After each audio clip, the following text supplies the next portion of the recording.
Momo, ça fait 40 ans qu'il me suit, j'arrive pas à m'en défaire. Enlève le tracker. Enlève le tracker. Je peux pas l'enlever, il a mis là dans le cœur. Il m'a eu. Et Joseph, c'est l'inverse, c'est lui, il me suit. Longue histoire, on va essayer de faire court. Non, une très bonne découverte. À l'époque, je suis éducateur à Évreux, sur l'école de foot. J'en deviens responsable par la suite. Et en fait, lui, je remontais du lycée, je passais devant l'école Romain Roland et je vois un petit blond aux yeux bleus qui joue super bien au foot au milieu des autres enfants. Et puis, je rentre dans la cour de récré et voilà. Bonjour, ce que tu peux pas faire aujourd'hui. Hein. Le petit, machin, l'appelle, voilà, t'habites où il habitait en fait la cage d'escalier qui était en face de l'école. Tu poussais le portillon et tu prenais les escaliers, tu arrivais chez lui. Bonjour, madame, monsieur Baudemer, ben voilà, Mohamed El Karaz, je m'occupe de l'école de foot à Évreux, à l'ALM. Est-ce que, voilà, le père, ancien joueur, il connaît le club. Et lui était sur un club du centre-ville, la Jeanne d'Arc d'Évreux. Et l'histoire, elle démarre comme ça. Et elle a duré jusque-là. C'est un joueur facile, Mathieu Baudemer? C'était un joueur facile? Non. Je te dirais, comme tous les joueurs qui ont du talent, ils sont un peu, ces joueurs-là, et comme ils ont un truc à part, un peu artiste, tu vois, c'est un peu, il y a l'ego, il y a le côté un peu, le génie fou, etc. Donc lui, voilà, beaucoup de caractère, beaucoup de personnalité. Mais moi, jusqu'à aujourd'hui, sincèrement, j'ai jamais eu de... Le caractère ne veut pas dire irrespectueux. Non, mais moi, j'aime bien en plus les joueurs qui ont de la personnalité, qui ont du caractère, parce que tu gagnes et tu réussis avec ces joueurs-là. C'est bien d'avoir des joueurs qui sont... alors attention, quand je dis ça, quelqu'un qui était très respectueux, très à l'écoute, travailleur, je le rentrais, je le sortais remplaçant, titulaire, j'avais pas voilà, quand je savais le piquer, quand à un moment donné il n'était pas à niveau de ce qu'on attendait, il réagissait, il était à l'écoute et performant. Donc non, c'était un moment... c'est peut-être pas parce qu'il est là, mais un des joueurs, j'allais dire, qui m'aura le plus marqué dans ma carrière d'éducateur, de formateur. Et tu boucles, tu l'as eu comme joueur, et puis on se retrouve, on a co-dirigé ensemble. J'étais le responsable sportif, coordinateur sportif à Évreux quand on fait fusionner les deux clubs. Ils sont coprésidents avec Bernard. Le deuxième joueur, c'était Bernard. Donc voilà, c'était déjà une belle, entre guillemets, étape et tranche de vie.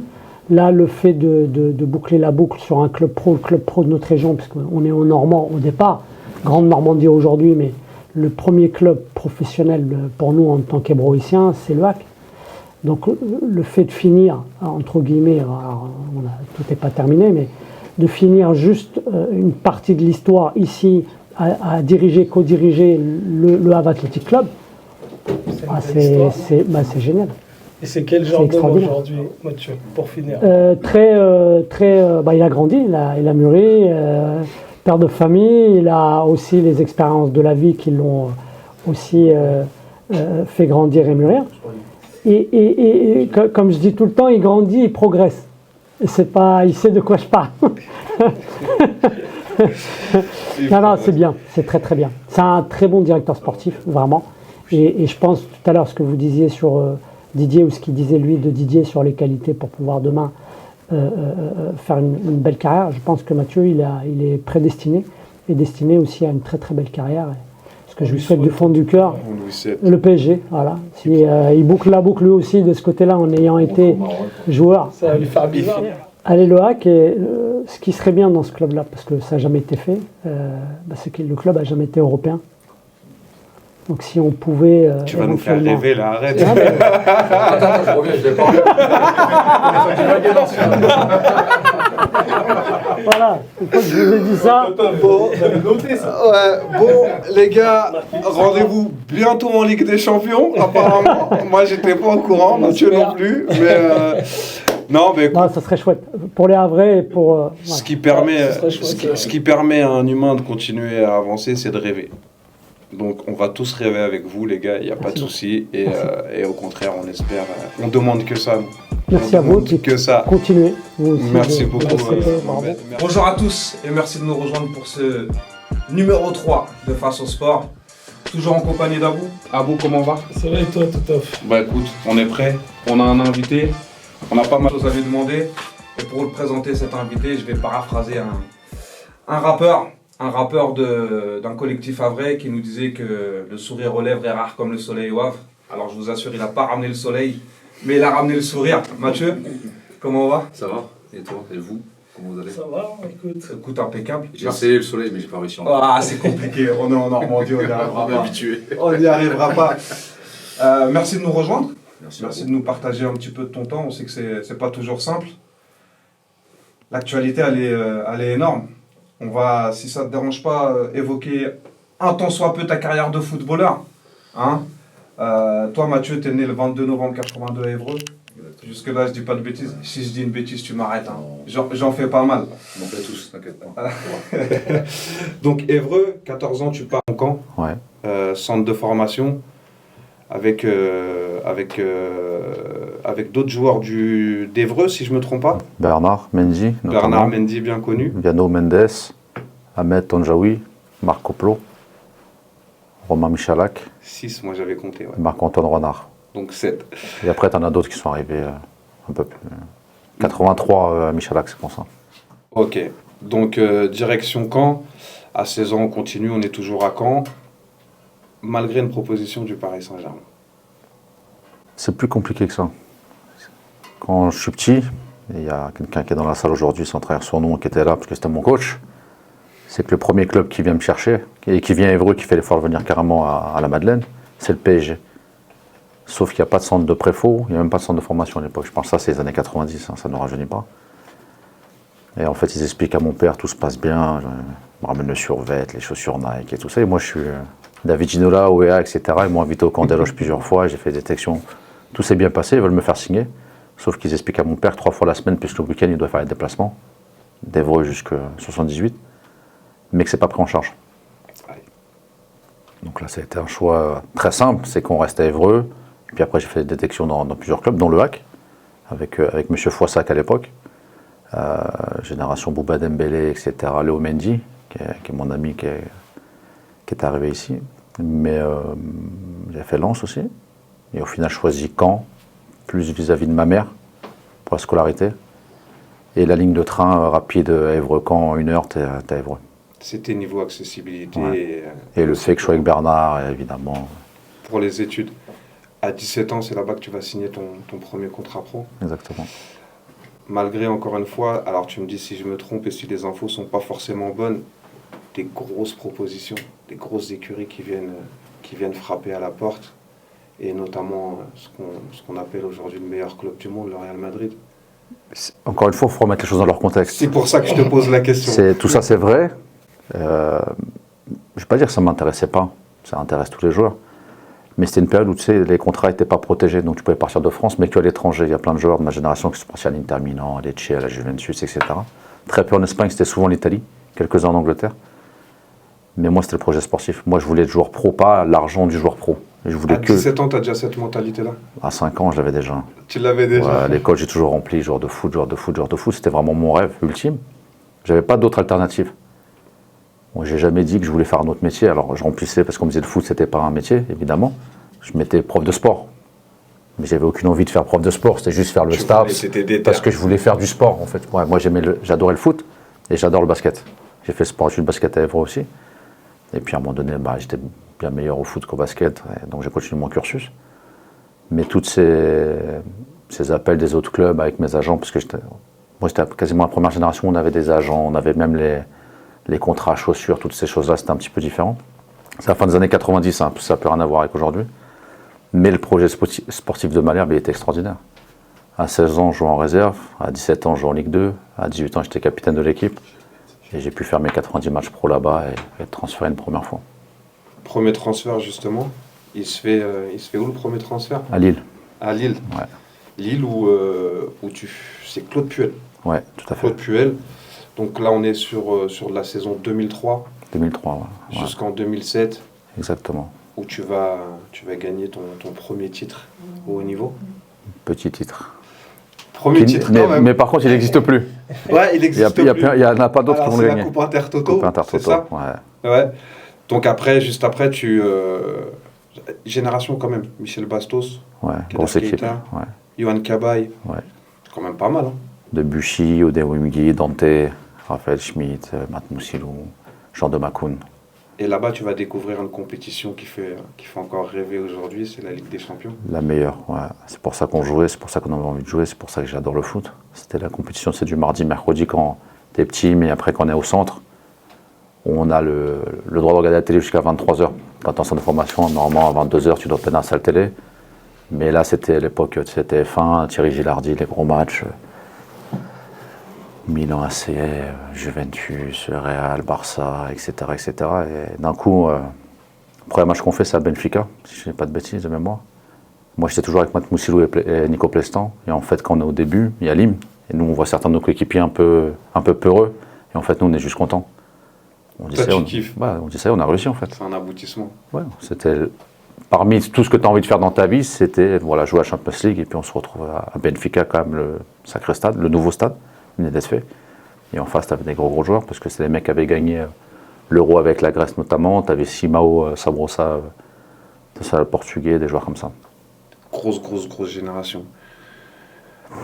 En 2009, il y a un tournant pour toi. Quand je dis tournant, c'est ce qui va nous amener après à ton rôle actuel aujourd'hui. Tu vas avoir un premier rôle où tu vas passer de l'autre côté de la barrière, si je peux dire ainsi. Avec ton club formateur d'Évreux, tu vas prendre la présidence.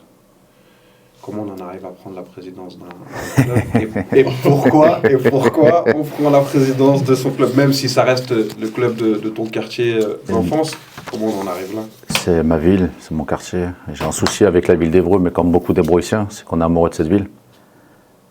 Des fois, on a beau se gratter la tête, on ne comprend pas toujours pourquoi, mais on aime cette ville depuis qu'on est né, et on va mourir là-bas, quoi qu'il arrive. Mais comment on arrive? L'histoire est un peu longue, mais bon, la carrière fait que nous on avance, 26, 27 ans, je suis déjà père de famille, je suis marié, je suis structuré, etc. Et je lance un projet qui s'appelle Évreux Foot Live en 2009, où je décide de faire venir 40 joueurs professionnels, artistes, etc. Pour faire un match de gala, entre guillemets, chez moi, pour aider les assos. Ça faisait déjà quelques années qu'on faisait de l'associatif. On rentrait toujours soit à Noël, à Noël et en juin avec Léo, Bernard, et puis on allait dans les écoles, on allait à la maison de quartier. On donnait un peu d'argent à droite à gauche, mais là je voulais faire un truc sérieux. Que les gens prennent un peu de plaisir. On a une région des fois un petit peu compliquée. Évreux, c'est pas Le Havre, c'est un peu plus petit, mais c'est une ville qui est difficile aussi à vivre. C'est pas toujours simple. Et je voulais ramener un petit peu de gaieté, dire les joueurs pro venaient à Évreux. On n'a jamais eu d'équipes qui ont dépassé la D3, nous, à Évreux, dans le foot, je parle. C'est une ville de basket. Mais on n'a jamais eu de joueurs professionnels, entre guillemets, qui jouaient tous les samedis ici. On avait l'occasion d'avoir quelques joueurs pros qui commençaient à réussir, comme Bernard, comme moi, comme Daouda Jabi, comme Steve Mandanda, notamment Guillaume Gauquelin, c'est la première génération. Mais je voulais que les Ébroïciens puissent assister à ça. Donc j'annonce à tout le monde que je fais ce match-là, on a des joueurs qui viennent. Et puis dans un article comme ça, le mec me dit voilà, Évreux, la situation du foot, elle est compliquée. Est-ce qu'un jour, je dis ouais, mais je vais revenir, sûr et certain. Mais quand, je ne sais pas, mais un jour je reviendrai ici pour aider ce que le club m'a donné. Et en fait, la situation se détériore dans les deux clubs. Donc le ACLM, le maire m'appelle. Est-ce que tu es prêt à monter un projet? Wow, moi j'ai 27 ans. Je joue à Lyon, c'est un peu loin. Grosse structure, parce qu'à l'époque c'était à peu près 500, 600 licenciés par club. Deux clubs qui cohabitent très très mal. Club du quartier, club du centre-ville, des structures différentes, une mentalité complètement différente. Et avec Momo, avec Bernard, avec d'autres personnes, en fait, l'avantage, c'est que nous, on a joué dans les deux clubs. On a été formé à la LM, on a grandi à la Madeleine, mais on a joué à l'EAC. Momo, c'était notre coach pendant 2 ans. Donc, j'avais, entre guillemets, l'étiquette des deux clubs qui faisait qu'on peut acheter une paix sociale. Donc, ils m'ont mis devant. Ils m'ont dit, débrouille-toi avec tout le monde. Et puis, ça s'est fait. Et ça a été une expérience incroyable. On est resté 4 ans, 2009-2013. Mais en 4 ans, j'ai appris comme si j'avais fait 40 ans de foot, en fait. Parce que là, tu découvres... on connaît le football. Je pensais connaître le football. Amateur et pro, sauf que là, tu deviens dirigeant, tu deviens président, tu deviens recruteur, tu deviens directeur sportif, tu deviens un mécène, parce que c'est moi qui payais beaucoup de choses. Comptable, pas toujours bon à l'époque, parce que je perdais beaucoup d'argent, mais je le faisais avec le cœur, donc c'est pas très grave. Mais tu apprends beaucoup de choses. La législation du travail, les relations avec la politique, avec la Fédération française de football, avec la Ligue, avec le district, avec la mairie d'Évreux, avec l'agglomération, avec la région. On a même eu la chance d'être reçu à l'Élysée par M. Sarkozy. On a eu des prix, on a eu pas mal de choses. Donc ça fait beaucoup de choses, on apprend beaucoup de choses. C'était enrichissant. Le fonctionnement global d'un club. On a posé les crampons pour gérer un club et on reprend les crampons toujours donc à Lyon. Ouais, j'étais à Lyon. Et comment, excuse-moi Titoff, comment tu faisais pour gérer la présidence d'un club? Alors j'étais coprésident parce qu'il y avait Bernard avec moi. Ça demande du temps, après un président... Je vais te dire, la première année j'étais à Lyon, même si la première année on l'a mise en place, ça allait à peu près. Ça a été compliqué pour moi quand je suis arrivé à Paris. Parce qu'on va arriver après sur la partie PSG, et du coup j'étais au PSG, j'habitais à 45 minutes de route. J'y étais un jour sur 2, un jour sur 3, et peut-être même qu'à un moment donné, ça joue sur ma carrière. Parce que des fois, j'allais faire un match pro, hein, PSG, quelque chose, et le mec il m'appelait, il me dit « Ouais, mais on n'a pas le minibus, on n'a pas les clés, elles sont où il faut payer les packs d'eau, il faut mettre la carte essence. » Il m'appelait moi, parce que le problème, c'est que quand c'est chez toi, c'est que ta ville, tu connais tout le monde. Il y avait beaucoup de membres de ma famille qui étaient dans le club, il y a beaucoup d'amis proches. Toute équipe première, c'est des mecs qui avaient joué avec moi quand j'étais petit. Pour la plupart, et que je connaissais après, les coachs, etc. Donc même des fois, et bon, il en témoignera peut-être après, mais quand des fois il a fallu virer des gens, c'est dur. Parce que c'est des mecs, il y en a avec qui on se parle plus, mais on se connaissait depuis qu'on avait 5 ans. Après, le taf, c'est le taf, et les gens, des fois, ils n'arrivent pas à faire la part des choses. Ça ne veut pas dire que j'en veux aux gens, mais le taf, c'est le taf. Et puis c'est un investissement d'être président de club aussi, même co-président. C'est beaucoup de temps, franchement, beaucoup de temps, l'organigramme. Moi, je me souviens la première année, on avait 52 équipes, on avait 850 licenciés. On était le plus gros club normand à l'époque, en termes de licenciés. Avec les adhérents, ça faisait à peu près 1000. Et puis on a eu une enveloppe de la mairie, donc il a fallu faire même les plans pour les travaux des terrains. Le terrain 11, le terrain 9. Ouais, avec mon père. C'était mon père qui m'avait aidé notamment, et puis les services de la mairie. Mais c'est-à-dire que quand je vais à Évreux, en fait, je sais pourquoi tel terrain est là, pourquoi tel vestiaire est là, pourquoi l'éclairage il est là, pourquoi on a mis un bac de récupération d'eau. Parce que j'ai fait les plans. Je connais les dimensions de tous les terrains, je les connais tous par cœur, je les ai dessinés avec mon père. Donc j'ai appris d'autres choses. Je connais le prix d'un terrain synthétique, le hors-taxe, pourquoi ceci, les appels d'offres, la mairie, bon, toutes ces conneries-là, j'ai envie de dire presque. Mais ça m'a appris beaucoup de choses, et aujourd'hui, même en étant arrivé au WAC, dans une structure pro qui est beaucoup plus grosse, ce que j'ai expliqué au président quand il est arrivé, c'est qu'en fait, c'est beaucoup moins dur qu'un club amateur. Ouais. Parce que s'il y a des contrats de travail, il y a quand même de l'argent qui rentre, etc. C'est ma région. C'est pas ma ville au démarrage, même si aujourd'hui je me plais beaucoup au HAC et avec tous les gens qui sont autour. Mais bon, le problème c'est que j'ai mon père, j'ai mon cousin, j'ai mon oncle, j'ai ma soeur, j'ai le voisin, et ça sonne toute la journée en fait. Ouais, et les gens ils se rendent pas compte. Il y a le côté affectif aussi. Même les joueurs, c'est compliqué parce que tu recrutes des joueurs parce que c'est ton pote, mais en fait parce que lui il est bon, mais quand il est pas bon, les mecs ils osent pas lui dire parce que c'est ton pote. Ils disent ouais, mais si je lui dis l'autre c'est son meilleur pote, il va s'embrouiller, donc c'est à toi d'aller au casse-pipe pour tout le monde. Lui dire, et lui il t'en veut parce qu'il dira mais si t'es mon pote pourquoi tu me parles comme ça? Et je lui dis mais justement si je suis ton pote je suis obligé de te dire la vérité. Là en fait t'es en train de nous tuer en ce moment, donc on s'est brouillé avec pas mal de gens, mais t'apprends, et c'est pas très grave. C'est une première grosse expérience. Très grosse expérience. Ouais. En 2010 il y a un accomplissement personnel, il y a une arrivée, je me trompe pas quand je dis dans le club de tes rêves, ouais, qui est le PSG.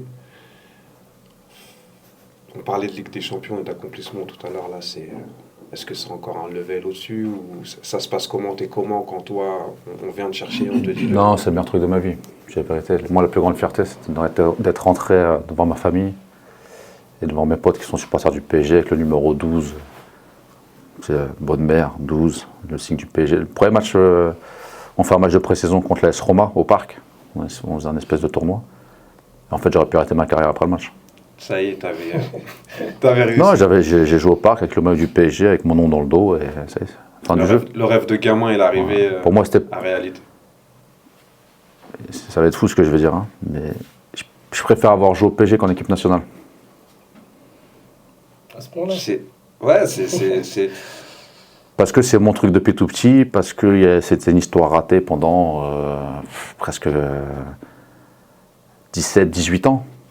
Ce que tu disais. Parce que la première fois que je devais signer, c'était en 92 ou 13, je crois, de mémoire. J'étais poussin. Je passais pupille première année, donc ça doit être 92. Et j'ai signé qu'en 2010. Sauf qu'entre 92 et 2010, ils m'ont appelé tous les étés. Et là, le rendez-vous, il a eu lieu. Enfin. Il a eu lieu en 2010. Ça n'a pas été simple, l'histoire. Hein? Ça n'a pas été simple. Est-ce qu'il y a quelque chose de facile dans le foot et dans la carrière d'un joueur de foot? Non, il n'y a rien de facile. Après, tu as des transferts plus simples que d'autres. Tu as des périodes mieux que d'autres. Mais en fait, la difficulté du métier, c'est ça. C'est que des fois, en plus, moi, j'étais un joueur comme ça. Tu as des joueurs qui sont réguliers. Moi, j'étais un joueur où parfois j'étais très bon, parfois très mauvais, très rarement neutre. Donc, quand j'étais bon, il ne fallait pas que je m'enflamme. Et quand j'étais très mauvais, il fallait garder la tête haute. Donc, c'est un peu ce qui fait ma force aujourd'hui aussi, c'est d'avoir vécu dans les deux sens. Voilà, j'étais pas linéaire. Non, tu as des joueurs, et tu mets 35 fois dans l'année, il fait 35 fois à peu près le même match. Bah, moi, 3 fois, tu disais le mec c'est un génie, et 3 fois, tu dis putain, il est nul, c'est pas possible, il n'a pas envie de jouer, il est sous la gueule des gens, il veut pas courir. Et puis après 3-4 matchs où tu es correct, et puis. Tu ramasses quand même un titre de champion de France en 2013 avec le Paris Saint-Germain. PSG, ouais, j'ai eu celui avec Lyon aussi, le dernier de Lyon, le doublé. Mais si je me suis arrêté sur celui de Paris, c'est parce qu'il doit avoir une saveur particulière. Oui et non, il est particulier. Parce qu'en fait, je suis champion de France avec Paris, mais je ne suis pas à Paris. T'es à Saint-Étienne. Je suis à Saint-Étienne. Mais je gagne la Coupe de la Ligue avec Saint-Étienne quand même, donc au final, j'ai plus de trophées que le PSG. Ça, c'est pour le truc. Mais en fait, je le fête. Il gagne à Lyon. Moi, je suis à Saint-Étienne, donc je ne peux pas aller au stade. C'est compliqué un peu la rivalité Saint-Étienne-Lyon. Et je me retrouve à fêter le titre avec ma femme dans un kebab, quoi. Parce qu'on a, il y a Saint-Étienne un dimanche soir, il n'y a pas grand-chose. Et je dis, je t'invite au resto, c'est fermé. Je dis, bah, on va prendre ton mayonnaise et un complet, quoi. mais j'ai pas fait la fête avec eux. Ouais. Après, j'ai envie de te dire, cette année-là, le problème, c'est pour ceux qui se rappellent, parce que je suis un ultra parisien, mais c'est l'histoire du Trocadéro, c'est la fête qui est gâchée, t'as les problèmes, etc. Donc moi, j'étais pas là. Okay. Mais j'ai le titre quand même, j'ai la ligne, et j'ai fait quelques matchs cette année-là. Donc c'est toujours bien. Après Saint-Étienne, tu partiras à Nice, ouais. Avec un certain Didier Digard, je sais pas si ça te parle. Un petit peu. Je sais pas si tu connais le gars. Je connais un petit peu l'artiste. Ouais, un petit peu. Et si je me trompe pas, c'est toi qui prends le brassard de capitaine à son départ. Ouais. Bah, Didier, c'était le capitaine légitime et normal depuis longtemps. J'étais vice-capitaine. Et après, celui qui était avec nous souvent, c'était Nampalis Mendy, qui était plus jeune que nous, mais qui était important dans le groupe. Et avec Didier, on était presque deux à gérer le vestiaire. Lui, il a toujours une autorité légitime, du charisme, etc. Et quand je suis arrivé avec, entre guillemets, mon passé, mon CV, l'âge aussi, voilà, on s'est associés, mais on se comprenait. On a une histoire à peu près commune. Département de l'Eure tous les deux.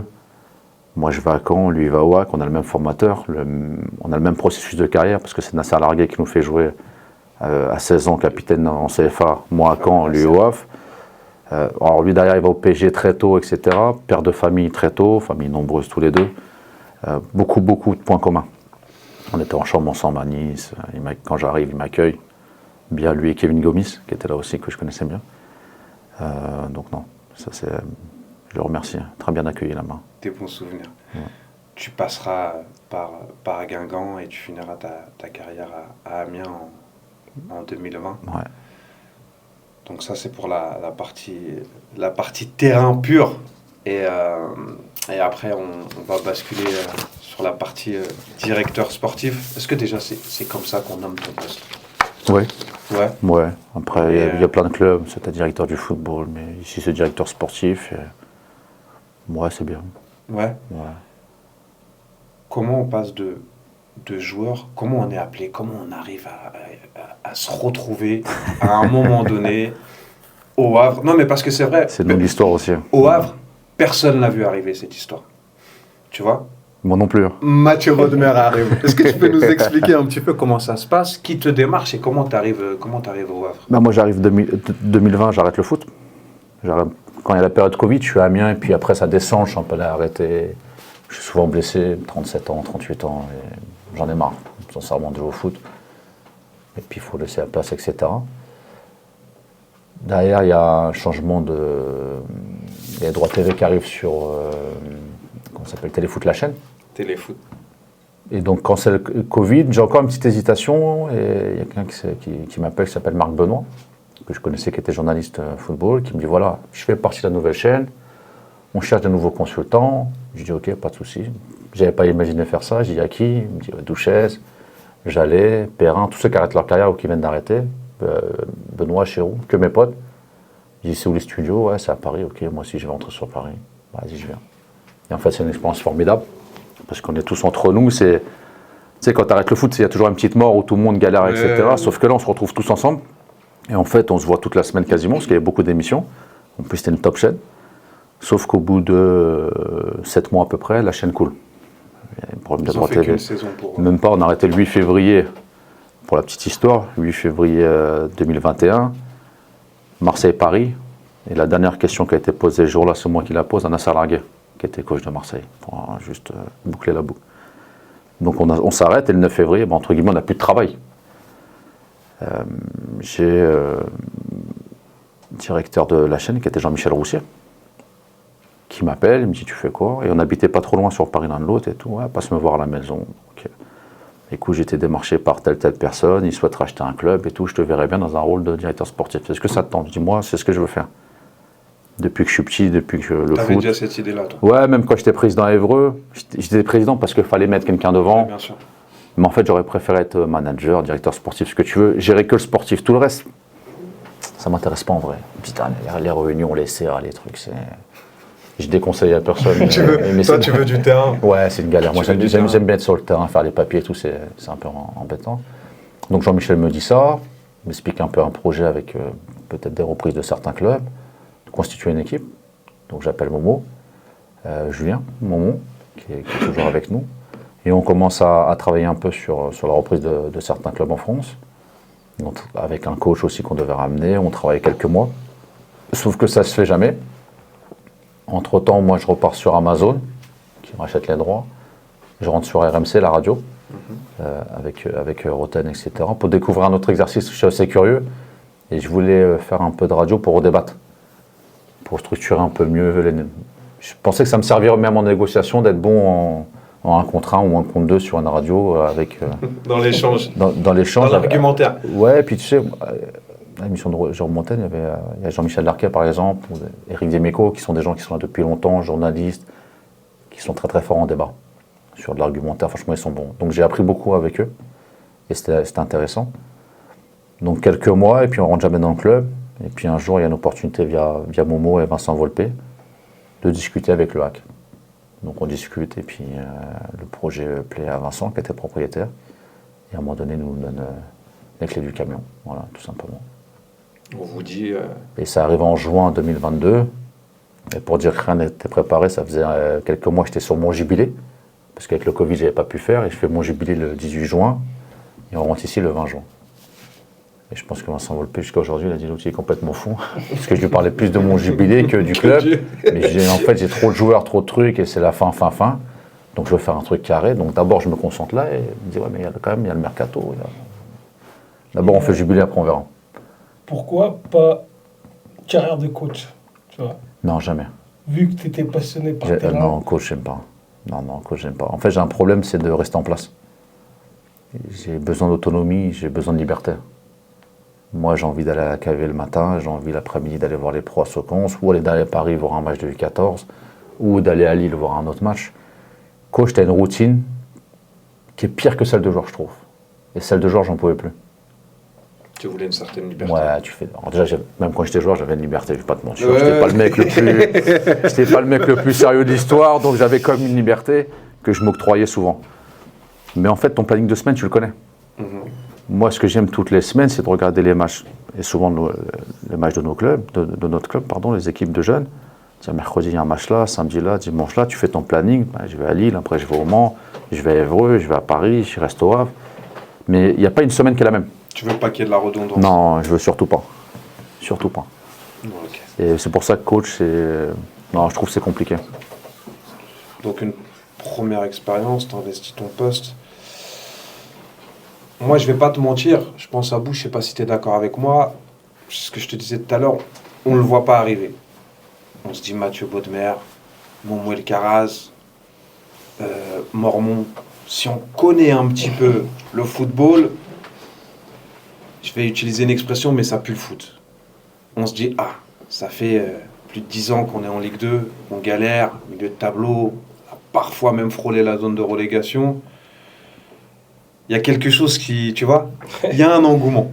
Il y a un engouement. En tant que supporter, en tant qu'habitant de la ville, en tant que, tu vois, on a vu pas mal de générations passer, des bons joueurs, hein, mais on n'a jamais vu un collectif se créer, quelque chose. Donc toi, tu arrives, il y a cet engouement qui se crée. Est-ce que quand tu arrives, on te donne des objectifs ou on te dit, écoute, ta carte blanche, débrouille-toi, fais quelque chose du club? Carte blanche, non. On n'était pas au courant de même l'aspect financier. C'est quand on arrive ici qu'on signe, qu'on découvre que le club c'est compliqué financièrement pour plein de raisons. Et la fameuse histoire CVC, les droits TV en plus l'année d'après, etc. Mais il n'y a pas d'objectif particulier. Le seul objectif que nous on garantit aux propriétaires, c'est de dire voilà comment on voit le foot. On va travailler. On va essayer de ramener les gens au stade, de leur faire plaisir. Mais si on fait tout ça, peut-être qu'à un moment donné, il y aura plus de chances de monter. Et je dis vous, ce que je l'avais dit comme constat, c'est que vous annoncez la montée tout le temps. Après, vous faites une équipe qui est parfois moyenne, sans manquer de respect à personne, parce que vous n'avez pas les mêmes moyens que certains clubs. Mais après, vous arrivez en mars, vous n'êtes pas dans la course à la montée, tout le monde est déçu, donc plus personne ne vient au stade. On n'annonce rien, on dit juste qu'on va travailler, mouiller le maillot et s'entraîner fort. Et si on gagne des matchs et que les gens sont contents, ils reviendront au stade, et s'ils reviennent au stade, et ainsi de suite, ainsi de suite. C'est juste ça la promesse qu'on fait à Vincent. Et qu'on fait aux supporters quand on les rencontre la première fois en juillet 22, où ils sont un peu plus perplexes, ouais, machin, pas d'expérience, et puis les autres, ok, pas de souci. Vous annoncez la montée, non? Ça ne veut pas dire que je ne veux pas monter, hein. Attention. Il peut en témoigner. Le premier jour, je dis si on arrive ici, c'est pour monter. Hein. On va pas mieux faire du golf. Hein. Sinon, je reste chez moi et je fais autre chose de ma vie. Soit il faut être ambitieux, soit on le fait pas. On arrive en sous-marin. Mais par contre, pour les autres, on va travailler, on va prendre un coach qui veut travailler, on va prendre des joueurs qui ont un état d'esprit, qui ont envie de travailler mouiller le maillot, qui sont respectueux du club et de l'institution, parce que j'ai toujours considéré, même quand je n'étais pas ici, que le Havre, c'est une institution. Au-dessus d'un club, c'est le club doyen, ça a plus de 150 ans, ça se respecte.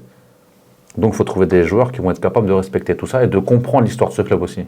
C'est pas un club anodin, c'est un grand club formateur, c'est le premier club français, c'est un port, c'est une région particulière, c'est une ville de foot. Il faut prendre tous ces paramètres. Donc il faut trouver des joueurs qui puissent comprendre ça et aller dans ce projet-là. Et c'est ça le plus important. C'est toi qui choisis le coach, Esner? Ouais. Je l'avais vu à Amiens, moi. J'avais trouvé qu'il était très brillant. Mais il avait un souci, c'est qu'il ne savait pas s'entourer. Et beaucoup de qualité. Il réfléchit beaucoup, il est avant-gardiste, il est travailleur, passionné, ce qu'on recherchait. Mais il fallait travailler avec lui pour mettre un bon staff et l'épauler. Qu'il soit bien entouré. Exactement. Vous faites une première saison, ou à la mi-saison, vous êtes déjà en tête, vous êtes bien installé. Moi, je me souviens, j'étais parti voir un match avec un gars du centre de formation du HAC pour le coup. Je crois que c'était Metz, si je te dis pas de bêtises, au match aller. C'est la 10e journée, hein, je crois. Et quand ça passe, on se dit, ça y est, il y a quelque chose qui change. On arrive mi-saison, allez, à 10 journées de la fin. C'est quoi le sentiment? C'est on y est, ça y est, on y va.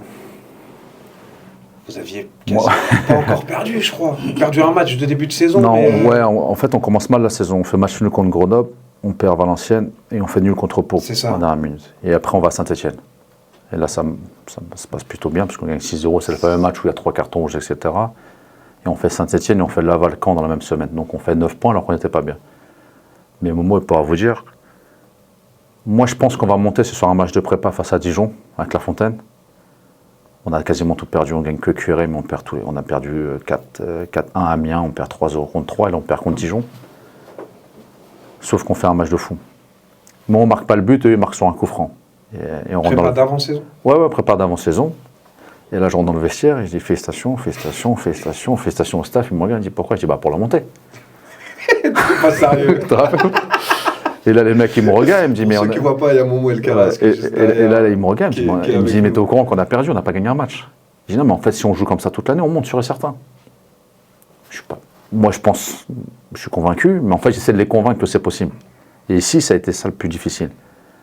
Ce club, l'histoire de ce club a été toujours négative. Il y a toujours le poteau, le truc, etc. Et on avait une mentalité un peu de loser. C'était toujours le Havre. Ah, ils sont pas loin. À un but parfois. Oui, Bourg-en-Bresse, Bourg-en-Bresse, machin, etc. Et puis des fois tu t'es maintenu ou pas maintenu pour un truc, etc. Et toute l'année ça a été ça en fait. C'était d'essayer de convaincre les gens de dire en fait on va le faire. Et même le dernier jour, on a été faire le barbecue avec avec les supporters le joueur de Dijon. Ils étaient sûrs qu'on ne monte pas. Je dis non, mais tu peux manger ta merguez comme pour une petite boisson. Ce soir, c'est pour moi. Hein. Tu vas monter sûr et certain. Mais c'était pas confiant face à Dijon? Non, parce qu'ils se sont dit c'est histoire du hack. Ça va se répéter. L'autre va gagner, puis lui il va frapper le poteau, il va rater le penalty, etc. Et au final, on est monté. Mais comme l'année dernière, quand on se maintient à Strasbourg, quand on fait la réunion avec eux en décembre, ils sont sûrs qu'on va descendre. Et moi, je leur dis, mais moi, je suis sûr qu'on va se maintenir. Peut-être à la dernière journée, mais on va se maintenir. Mais non, c'est impossible. Au final, on s'est maintenu quand même. Parce que nous, on part du principe, si nous, on n'est pas convaincus, personne ne va être convaincu. Je ne peux pas les convaincre. Et la première année, j'ai réussi à mettre dans la tête du staff qu'on allait monter avec une équipe. Les moyens étaient beaucoup moins que les saisons d'avant, les joueurs entre guillemets moins bons, soi-disant sur le papier au démarrage. Mais au final, on a réussi à créer une cohésion. Ils ont très bien travaillé, les joueurs et le staff, rien à dire. Top saison.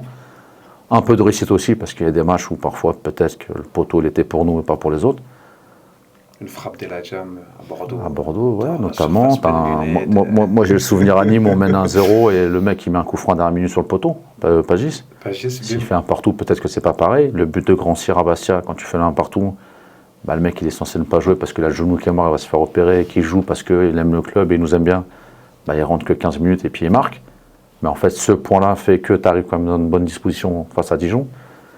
Donc il y a eu pas mal de choses. Mais encore une fois, c'était convaincre les gens qu'en fait, c'est un top club et qu'on peut le faire. Il y a, souvent, on dit il y a la chance du champion. Est-ce que cette chance-là, justement, toi qui as été un peu sur plusieurs terrains, plusieurs équipes, tu as gagné des titres, est-ce que cette chance-là, en réalité, on ne la provoque pas? Bien sûr, tu la provoques. Pour moi, je dirais pas la chance, la réussite. La réussite. C'est un petit peu c'est différent. Une nuance. Mais souvent, tu entends, ils ont provoqué la chance. Ils ont provoqué, oui, parce que tu travailles. En fait, ce que j'expliquais la première année, et même la saison maintenant, c'est qu'en fait, nous, on était là à Socance. Les mecs s'entraînaient 6 heures par jour. Ils arrivaient à 9h, ils repartaient à 19h quasiment tous les jours, ils faisaient des trucs. Je dis, mais en fait, quand tu fais autant, tu mets autant de temps, que tu consacres autant de temps dans ton métier, je voyais le staff se casser la tête, le week-end, tu es obligé de récompenser un jour ou l'autre. Les 3 premiers matchs, on ne gagne pas. Saint-Etienne, on a un peu de réussite, un carton rouge. Mais en fait, on ne l'a pas demandé au mec de tacler l'autre. Ouais. C'est de sa faute s'ils ont pris 3 cartons rouges. Nous, derrière, on a exploité ça, on a pris la confiance, on a mis des buts, et puis après, on a été gagné à Laval, c'est jamais facile, on gagne contre Caen ici. Et après, on a été solide, on a été bon, on a plutôt bien analysé le championnat, comment on devait jouer pour ne pas perdre. Et on disait que si on ne perd pas, en fait, à chaque fois, on va avoir le petit truc qui va faire que le coup de pied arrêté, le penalty, un peu de talent aussi, parce qu'on avait un Nabil Alioui, un Rami Richardson, un Yacine Keshta, c'est des joueurs talentueux qui nous ont aidés. Et puis des joueurs des fois un peu plus besogneux, tu parlais de Walid El Hadjam qui fait une top saison, et défensivement, sur la relation même avec les arbitres, avec les adversaires, qui va nous faire gagner les 5-10 minutes, des fois c'est le temps additionnel, le mec il tombe, etc. L'expérience. On avait besoin de ça aussi. L'expérience. Et en fait, c'est cette espèce de cocktail de tout ça qui fait que ça marche bien. Et sur la première saison, du coup, le bilan, c'est qu'il fallait plus convaincre en termes d'état d'esprit, au lieu de parler même d'objectifs de montée, de quoi que ce soit. C'était que ça. Ouais.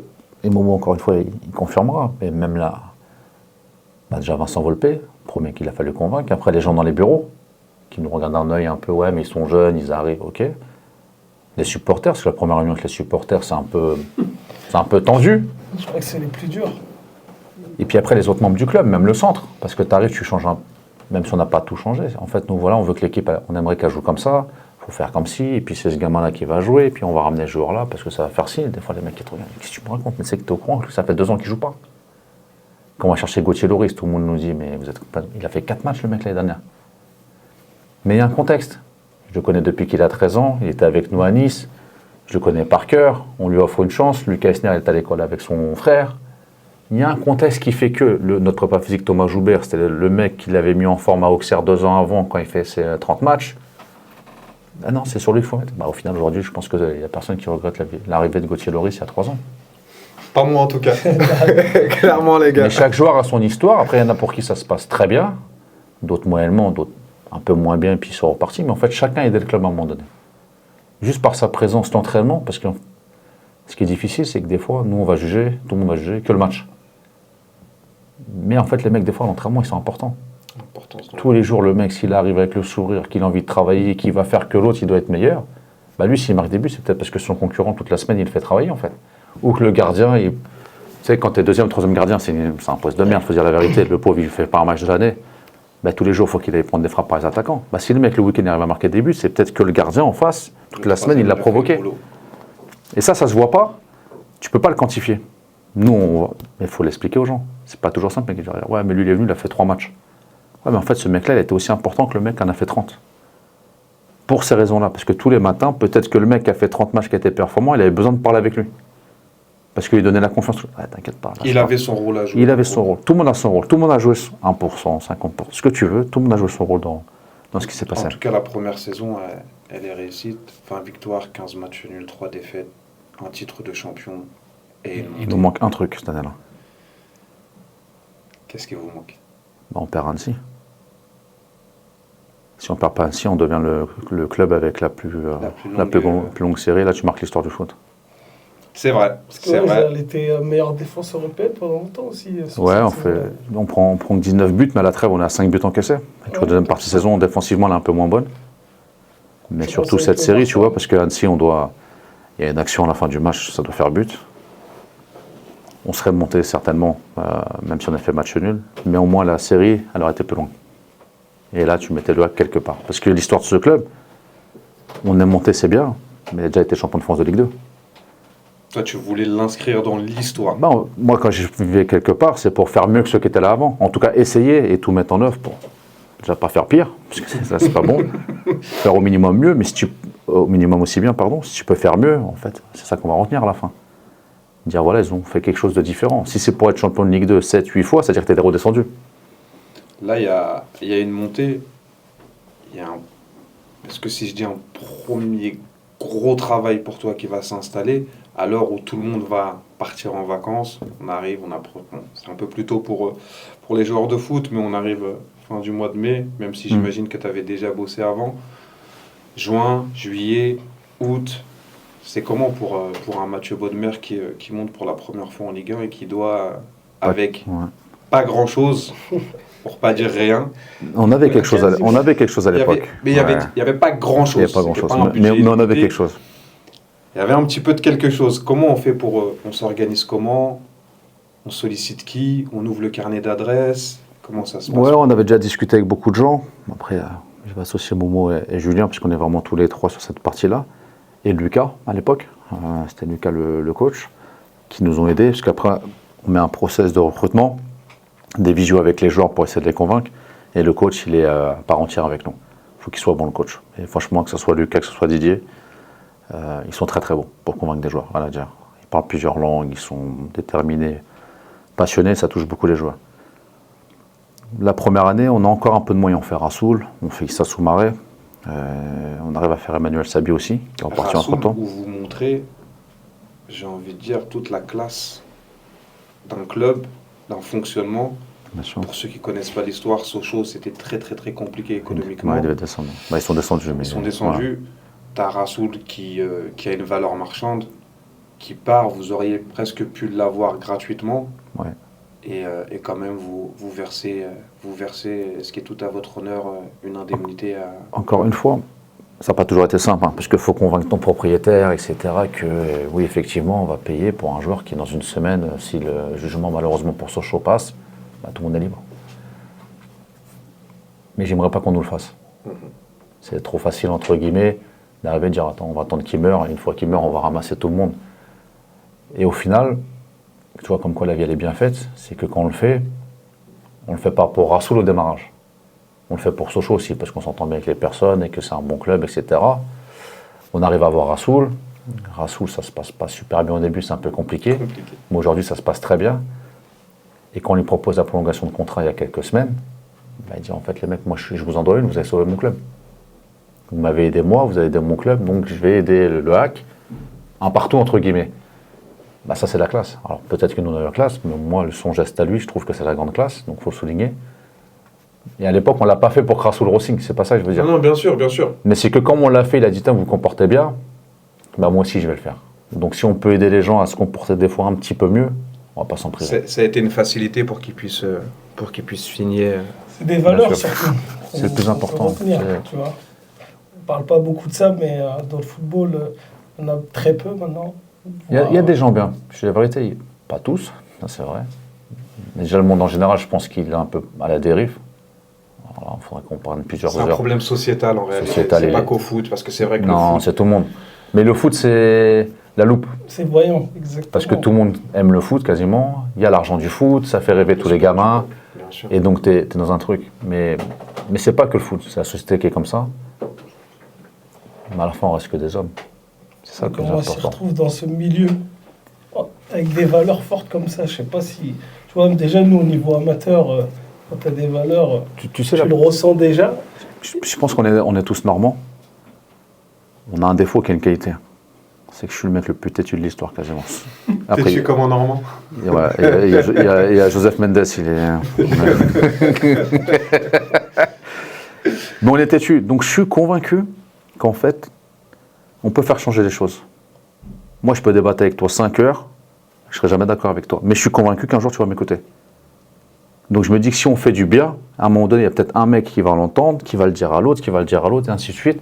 Et tu sais, nous, quand on disait des trucs à Évreux, on se disait toujours, si on arrive à en sortir un déjà, un gamin, je parle de la merde, c'est déjà bien. Si c'est 10, c'est top, si c'est 100, c'est fantastique, si c'est 1000, c'est extraordinaire. Mais déjà, juste un.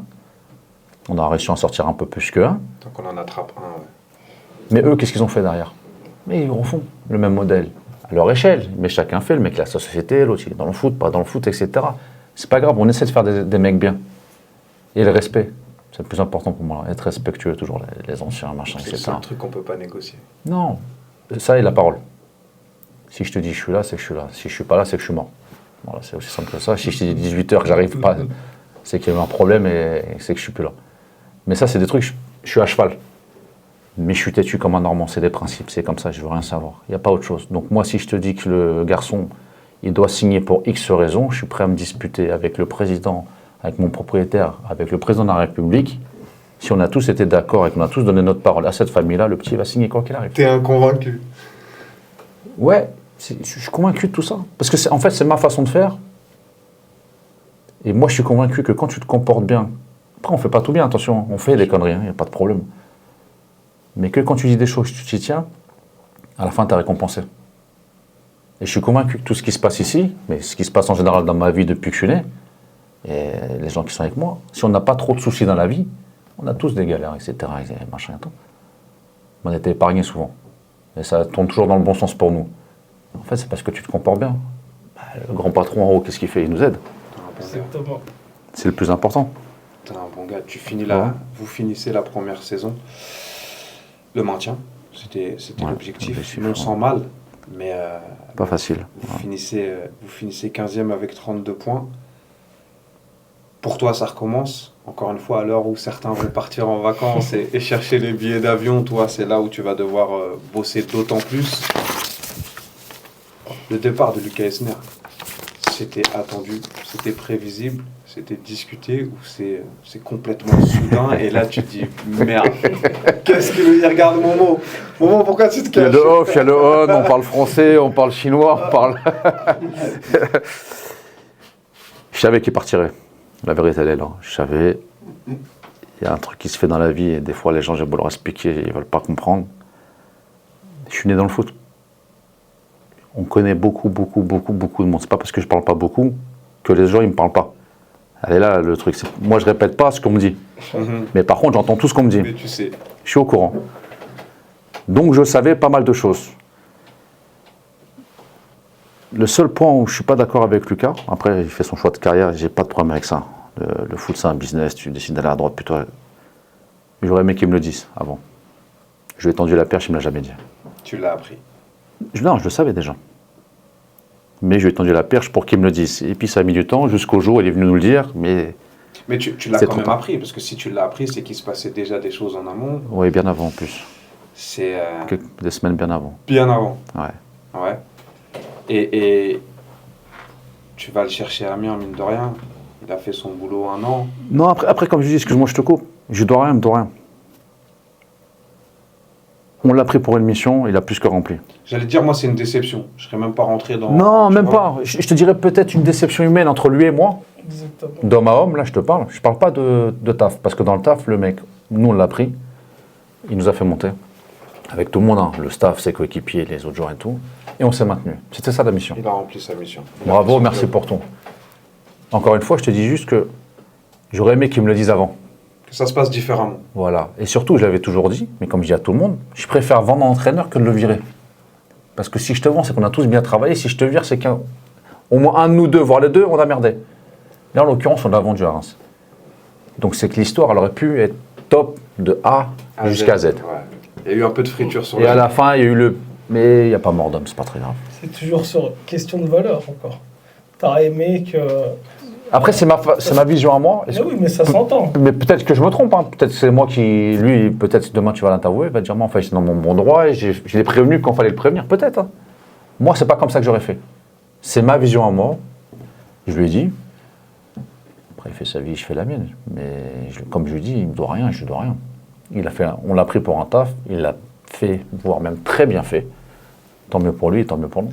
Et du coup, tu as eu le temps de l'anticiper, son départ. Ouais. Et de le préparer. C'est là où tout le monde pense qu'on n'avait pas anticipé, mais on savait déjà. Donc il était préparé alors. Il était préparé, ouais. L'arrivée de M. Digard. Monsieur Digard, ouais. Il savait, lui. Il t'avait déjà donné son accord, il n'y avait pas de réflexion. Non, avec Didier, c'est particulier. On est les mêmes. Des fois, c'est pas toujours simple. Tu es normand, c'est dur des fois. Mais en vrai, la négociation, elle dure 5 minutes. Tu viens, c'est comment? Je peux venir avec qui? Fais ci, fais ça, ouais, c'est bon, je viens. Pas plus longtemps que ça, en vrai. Quand je dis 5 minutes, c'est 30 secondes, en vrai. Mais bon, on a une relation particulière. On se connaît depuis longtemps, on a joué ensemble, on a dormi ensemble, on a vécu plein de choses ensemble. Il y avait une anecdote de Jawara qui parlait de vous, en plus. De Soulé? Ouais, Soulé qui venait dans il était avec nous tout le temps aussi. Et qui devenait fou. Il disait, vous regardez tout le temps le foot, vous, vas-y, moi je reste pas dans votre Didier a toujours été animé, lui, par la tactique. Par le fait de voir les failles dans le... Même quand il jouait, déjà par son poste, c'était une sentinelle. Même s'il a joué défenseur, c'était vraiment une sentinelle. Il aimait organiser le jeu. Trouver les failles sur le terrain. Il était déjà un peu coach avant l'heure. C'est pour ça que moi, quand j'avais parlé avec Momo à l'époque, quand nous on le prend, il n'a pas une grosse expérience. Il a fait un peu de Ligue 1 avec Nice, mais il a fait surtout les jeunes. Ouais. Mais ce que j'avais dit, j'ai regardé ce qu'il a fait comme coach chez les jeunes à Nice. Mais j'ai joué avec lui, je connais le mec. Donc déjà, il n'y a pas de virage et j'aime ça. Mais par contre, tactiquement, ça a toujours été très doué. Et je pensais, et je vais être honnête avec vous, aujourd'hui, je ne pensais pas qu'il était aussi fort que ça. Parce que même aujourd'hui, quand je le vois travailler, les J-4, les J-2, qu'on discute de foot, c'est très pertinent. Et j'ai eu la chance de côtoyer quand même des coachs qui étaient plutôt bons. C'est très très très bon. Donc je pense qu'il fera une grande carrière. Première saison un petit peu compliquée. Vous arrivez quand même à ramener des joueurs. Hein. Alors là, il y a un truc qu'il va falloir que vous nous expliquiez à un moment donné. Il n'y a pas d'oseille. Il n'y a pas d'oseille. On arrive à ramener des mecs comme Ayou. On arrive à ramener, même en prêt, tu vois. Comment on arrive à convaincre tout le monde, les clubs qui nous prêtent les joueurs, les joueurs eux-mêmes. Tu as des joueurs, tu vois, et on va revenir un petit peu plus tard sur les joueurs de cette saison, mais même déjà la saison passée, tu vois, tu as des joueurs, comment tu arrives à les convaincre? Un mec comme Ayou, qui a un CV, qui a une carrière, qu'est-ce qu'il vient faire chez nous? Tu vois, nous, on est après, supporter. Ouais, mais en tant que supporter, mais vraiment, quand je te dis ça, c'est, tu vois, Dédé, c'est une bonne histoire. Ouais. Tu vois, on n'a jamais connu ces joueurs de calibre-là avec une carrière qui viennent. Bon, on a passé 14-15 ans en Ligue 2. Donc ouais, c'était mais il y a eu d'autres joueurs, c'était des joueurs formés ici qui font des grosses carrières. Qui ont évolué forcément. Dédé, c'est via Serge Costa au démarrage, l'adjoint, qui connaît bien l'agent, qui connaît bien Dédé pour avoir fait du travail un petit peu individuel avec lui. Dédé, on se connaît, PSG Marseille. Non, on ne se connaît pas toujours dans les bonnes conditions, mais on s'est souvent croisé le dimanche soir à l'époque. Pas que sur les terrains. Pas que sur les terrains, j'avais bien compris. Donc on se respecte. Soulé était pas loin, quoi. Soulé était souvent là avant nous. Avec ma bad. Désolé, tonton. Il sait Soulé, on va pas se mentir. Tout le monde sait. Mais il y avait du respect, machin, etc. Et puis un jour, Serge me dit, voilà, il y a Dédé, il n'a pas de club. Il est rentré du Qatar, je crois, si je dis pas de bêtises, son dernier club. Il était repassé vite fait par Nottingham, je ne sais plus dans quel sens. Puis écoute, moi je veux bien parler avec lui. Donc il était à Paris, j'étais voir lui avec son agent, et en fait, comme on a fait là, il n'y avait pas de micro, il n'y avait pas de caméra, et puis on a commencé à discuter, comment tu vois la vie, ta femme, les enfants, etc., plein de choses. Et en fait, d'un truc qui devait durer 30 minutes, ça dure 4 heures. Et peut-être qu'au bout de 3h30, on commence seulement à parler du club. Mais pendant 3 heures, on fait la vie, à te rappelles, les PSG Marseille, et puis comment ça va ton père au Ghana, et puis machin, tout est de rien. Et au bout de 3h30, je lui dis, mais Le Havre? Il dit, ah, mais c'est bon, je viens. Ouais, là, c'était juste pour l'argent. Ouais, c'est bon, t'inquiète. Et ça se négocie, et puis on le fait rapidement, et on lui explique juste le projet sportif, comment on veut l'utiliser chez nous, et si. Moi, je vais pas te mentir, on parle un petit peu à l'extérieur et tout. Il y avait le sorcier blanc, il fut un temps. Je crois qu'il est de retour, les gars. Marabout, nous, les marabouts, nous, il n'y a pas de sorcier. Non, mais tu vas grandir avec Clément Jacques. Hein. Les gars, allez sur Internet si vous voulez savoir de quoi on parle. Non, mais tu vois, on se dit, c'est pas possible, c'est des sorciers, les mecs. Tu vois, comment ils font, tu vois? Non, encore une fois, il y a le coach qui a sa part. Il y a Momo pour certains dossiers, ça va être moi pour d'autres. Là, il y a Joseph qui est là, qui commence à travailler avec nous pour d'autres. C'est quoi d'ailleurs le processus, Mathieu, si je peux me permettre? C'est toi, tu démarches en premier? Franchement, ça dépend des dossiers. Il n'y a pas un dossier qui se ressemble. Sur les derniers, Pembele, ça se fait vite, par exemple, parce que la dernière, il est venu chez nous. Il a kiffé le truc, il est en galère à Sunderland. On a une bonne relation avec son conseiller. Je lui envoie un message. Prêt à repartir à la guerre. Il me dit, ouais, j'arrive. Parce que c'est un top gamin et qu'en fait, il a juste besoin d'amour. Parce qu'en Angleterre, t'as beau gagner ce que tu gagnes, les mecs, ils t'ont mis sur le côté, du côté. Lucas, ça a été plus difficile. Bah, plus difficile. Un peu plus long. Parce que nous, on l'a croisé il y a quelques semaines voire quelques mois avec Momo sur un match. Il l'a raconté d'ailleurs, on m'a dit, par mon anecdote. Match de U19. Avec Chico. Lui, il a une bonne relation avec Chico parce qu'il l'avait fait venir quand il était petit. Moi, Lucas, je le connais depuis qu'il a démarré avec Saint-Etienne parce que je commentais les matchs, donc on échangeait beaucoup. C'est quelqu'un qui est qui demande des retours sur ses matchs. Donc on a créé une relation déjà à l'époque. Puis il y a 3-4 mois, on a commencé à discuter un peu sur un éventuel projet WAC et c'était un peu trop tôt pour lui. Et puis les semaines font que, moi je connais un mec qui le connaît bien, je parle avec le mec qui parle avec l'autre gars. Le coach fait des visios avec lui et franchement le coach il est très bon, donc le gamin il accroche parce que c'est un passionné de football. Et puis ça se fait quoi. Sofiane c'est encore un peu différent, c'est que je suis chez moi un soir et je réfléchis à qui peut nous apporter un truc. Et en fait je tombe sur Snap, t'imagines, et je vois Sofiane Bouffal va résilier. Comment ça va résilier? Donc bon, j'arrive à trouver son numéro, je l'appelle et on fait ce qu'on a à faire et une semaine après il était là quoi. Mais parce que passionné de football et parce qu'il respecte le coach, parce qu'il m'aime bien, parce qu'il connaît des gens qui connaissent des gens, qui tu vas voir là-bas c'est des mecs droits. C'est important, c'est la réputation qui fait que aussi, comme on avait fait Junior l'an passé, ou André Ayou, ou Hassan Kouka, ou des gens comme ça, c'est aussi la posture que tu as en dehors, est-ce que les gens répètent de toi. C'est l'image que tu laisses. Et ça ne veut pas dire que je ne suis pas dur, ou que le coach n'est pas dur, ou que... Non, bien sûr. Mais en fait, on sait faire la part des choses. Par contre, on t'aime. Mais quand tu aimes quelqu'un, et quand tu aimes tes enfants, bah, des fois, tu cries dessus. Quand il fait une connerie, c'est logique. On ne va pas dire les autres mots, parce que maintenant, tu parles en prison si tu mets une fessée. Mais tu vois le principe, ça ne veut pas dire que ton fils, tu le disputes, que tu ne l'aimes pas, tu l'aimes plus que tout. Mais en fait, des fois, s'il n'est pas sur le bon chemin, tu es obligé de l'engueuler. Et ben un jour, c'est la même chose. Moi, Junior, quand on le fait signer, il se rappelle dans la visio, en fait, on est là, on essaie de le convaincre. À la fin, je dis, mais en fait, toi, tu te trompes de métier. Tu es un top joueur, qu'est-ce que tu viens faire chez nous? En fait, à l'inverse, il dit, bah là, je vais venir chez toi, je vais te montrer que je suis un top joueur, en fait. Ben ouais, mais moi, je sais que tu es un top joueur, en fait, il n'y a que toi qui ne le sais pas. Et au final, il fait ses 4 mois très bien, et il nous aide, comme Mamad, Diarra, ou d'autres, tu vois. C'est pas mon chien.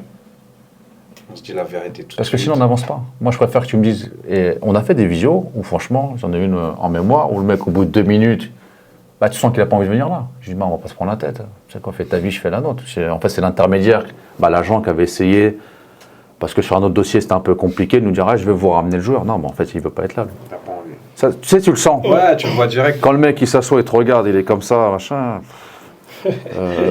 On avait un autre aussi où l'autre il est même pas venu à la visio. Bah, je dis au père à l'agent, je dis mais en fait, tu sais quoi, fais ta vie, oublie-nous. Ça peut être un top joueur en fait, je m'en fous, c'est pas ça qu'on recherche.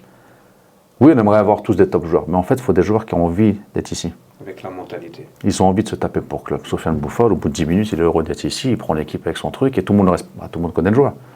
Mais après, c'est l'investissement qu'il va mettre lui. Lucas, au bout de 5 minutes, il fait un entraînement, tu comprends qu'il n'est pas venu rigoler. Il est là pour un objectif, mais qui va permettre à Simon Eboneuil et Rassoul Ndiaye de monter de niveau. Je le vois crier sur eux durant tout un match. Tout le match, mais c'est comme ça. Et pourtant, il a le même âge que Simon, à 6 mois près. Hein. Non, mais c'est pour ça. Il est super jeune. Tu vois, alors ça, c'est mon avis personnel à moi. Tu vois la maturité du joueur. Mais ça fait longtemps qu'il a démarré. C'est impressionnant. Donc toi, en tant que directeur sportif, tu n'interviens pas sur tous les recrutements? Si. Tu interviens quand même sur tous les dossiers, du coup. Non, tous, on parle. Qu'il l'ouvre, forcément. Mais après, des fois, ça va être quelqu'un qui va appeler Momo pour dire, voilà, comment il s'appelle, Hassan Kouka.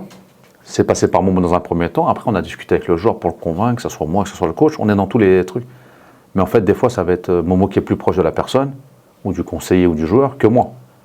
Qui va lancer le dossier. Qui va lancer le dossier, il y a peut-être ça, il va nous l'envoyer, nous on va regarder les vidéos si on connaît un peu moins de joueurs. Après il y a des joueurs, André Ayew, on n'a pas besoin de regarder des vidéos. On connaît, ou Sofiane Bouffal, il n'y a pas besoin. Après le coach pour Sofiane, je l'appelle, je dis est-ce que Sofiane ça t'intéresse? Ah ouais, j'aime bien le joueur, machin et tout. Est-ce qu'il intervient lui aussi dans le dossier Ouais, lui il fait la visio de présentation. On a un process qui est plutôt bien huilé depuis quelques années qu'on améliore petit à petit. Et où le coach en fait, ben justement, il ne ment pas aux joueurs. Il va dire en fait, chez moi, c'est dur. Moi, il faut attaquer, il faut défendre, il faut courir. Si tu fais pas ça, côté. Et on a des exemples. Mais au moins, le mec, quand il arrive, il peut pas dire vous m'avez pas dit. Non, nous, on t'a expliqué qu'on était au Havre, qu'il pleut 200 jours par an, que c'est dur, que les terrains ne sont pas toujours bien. Mais par contre, il y a un truc qu'on va pas enlever, c'est que c'est une famille. C'est-à-dire que nous, quand on va à la guerre, c'est tous ensemble. Et lui, il meurt pour moi je meurs pour lui il meurt pour lui, ainsi de suite. Les joueurs, ça les touche. Parce que surtout quand tu sors de clubs où ça a été compliqué, parce que tous les clubs ne sont pas à dimension humaine, à taille humaine, bah des fois juste entendre un « ouais, je t'aime bien », c'est qu'il y a des clubs où moi j'ai fait… mettre de l'humain. Le directeur sportif ne parle jamais avec toi. Même le coach ne parle jamais avec toi. T'as un numéro, il y a 30 joueurs, bah une fois c'est lui qui joue, une fois c'est lui qui joue, et t'as beau faire ce que tu veux, bah c'est l'autre, et puis voilà. Donc c'est dur. Tu finis la première saison avec Didier. On ne peut pas passer à côté. Hein. Tu sais de quoi je vais te parler, du coup de génie ou du coup de folie, ou peut-être que l'un va pas sans l'autre. On est à Strasbourg, on est sur la dernière journée. Il y a… Alors, déjà, j'aimerais bien que tu nous dises… Moi, j'ai entendu que vous avez fait exprès de retarder un petit peu la deuxième mi-temps, justement pour être les derniers sur le terrain et jusqu'au bout. Vous ne laissez rien au hasard. Avec le coach, on avait la même vision, mais entre guillemets, pas les mêmes idées. Lui, il était convaincu qu'il y avait une grande chance qu'on se maintiendrait à la dernière journée. Et il disait toujours ça aux joueurs. Il faut être prêt jusqu'à la dernière journée, etc., etc. Moi, je pensais qu'on pouvait se maintenir un peu plus tôt. Mais par contre, le dernier jour, il y en a qui sont là. J'ai dit, on va se maintenir à la dernière minute sur un péno. C'est l'histoire de la saison, les pénaltys, etc. Mais je dis, pour arriver à ça, il faut qu'on soit dans le temps additionnel et qu'en fait, les autres soient finis. Mais la première mi-temps, je ne sais pas si tu te souviens, il y a beaucoup de VAR, etc. Donc on rentre en décalé, les autres prennent avant nous, Saint-Etienne déconne, Reims déconne, etc. Et en fait, quand on arrive à la 90e, en fait, c'est fini, on ne peut plus descendre. C'est ou le barrage, ou le maintien direct. Le coach, il fait ce qu'il a à faire, tapis. Le long ballon, je fais monter tout le monde. Et puis après, Abdoulaye Touré, il a fait un truc que moi, ce que je lui dis, c'est que je l'envie. Parce qu'en fait, ce qu'il a fait, j'aurais aimé le faire. J'ai eu l'opportunité de le faire comme ça sur un truc aussi important. J'ai tiré des pénaltys dans la dernière journée pour jouer à la Champions League et tout. Mais faire Panenka à ce moment-là, c'est du génie. Ça n'a pas la même importance, mais on a vu qu'une Panenka, ça peut coûter cher. C'est un autre dossier, là. Ça peut coûter cher. C'est un autre dossier, c'est un autre débat. Il y a Abdoulaye Touré qui finit meilleur buteur de la saison avec 10 buts. Est-ce que tu sais, petite question piège, qui c'est le dernier qui termine à 10 buts en Ligue 1 En Ligue 1. Joueur du cru. Ça pas dire souvent. Non, joueur de la maison. Il n'est pas resté longtemps en tant que joueur professionnel. Non, c'était Amadou Alassane. Amadou Alassane, bien joué. 2007-2008. Non, tu t'es trompé. Non, Alice, il n'a pas joué en Ligue 1. Il n'a pas joué. Tu vois, c'est pour ça que c'est moi le chef et lui, je rigole. Non, c'est bien joué, c'est Amadou Alassane. Là, j'avais joué contre lui. Qui termine avec 10 buts. Mais Momo, pour revenir, il n'y a pas une chaise pour que tu viennes 2 minutes avec nous, là. Non, vas-y. Il y a Lys. Et pourquoi je vais parler de ces deux joueurs-là? C'est une question que je t'avais déjà posée sur un autre événement. Tu as Amadou Alassane qui termine meilleur buteur du HAC avec 10 buts en Ligue 1. Tu as Lys qui est le plus gros transfert, 7 millions 3. Le deuxième, derrière Rafik Guitane. Ouais, derrière Rafik, 7 millions 3. Et c'est Madine Le Havre. Je ne vais même pas dire Madine KV, c'est Madine Le Havre. Aujourd'hui, votre relation avec les clubs du Havre, elle a évolué. On sait que pendant un moment, c'était un petit peu complexe. Elle a évolué. Elle en est où aujourd'hui? Plutôt bien, je trouve. Après, il faudra demander à vous, c'est ceux qui sont concernés de l'autre côté. Je ne donnerai pas mon avis. Mais dans l'ensemble, je trouve qu'elle est plutôt bonne. En tout cas, mieux que ce que c'était auparavant. On a fait ce constat-là, et tu as raison à 100%, c'est-à-dire, en fait, il y a des joueurs formés au HAC qui jouent en équipe première, mais pas des gens du Havre. C'est des mecs de Rouen, c'est des mecs d'Évreux, c'est des mecs de Paris, c'est des mecs d'Amiens, de partout, sauf David du Havre. Ce qui est un peu bizarre quand tu vois le nombre de licenciés et de bons clubs amateurs que tu as ici. Donc il a fallu faire le constat, pourquoi les gamins ne viennent pas chez nous, pourquoi on ne les forme pas. Cette année, on a réformé l'école de foot, on a changé beaucoup de choses, on a changé la préformation. On a une meilleure relation avec les clubs. Par exemple, sur l'équipe U14 aujourd'hui, on a 2-3 garçons qui sont arrivés de Coquery, 1 ou 2 du Mont-Gaillard. On doit en avoir un des Neiges, si je dis pas, de OHTN. Et pareil, 1 ou 2 d'Evreux, 1 ou 2 de Drouin. On a travaillé un petit peu différemment. Mais aujourd'hui, on a une équipe qui est compétitive. Et j'ai bon espoir. Si on travaille bien, franchement, en 2026, je dirais avant 2030, qu'il y ait des joueurs issus de la ville du Havre, formés au HAC, qui jouent en équipe première. Parce que c'est important pour moi. Ouais. C'est important pour moi, c'est important pour nous, que les gens puissent s'identifier à des gens de chez eux. Des joueurs vraiment du cru. Même si tout le monde dit oui, Medine Lacavé, on est content, oui, mais le gamin il est d'Argenteuil.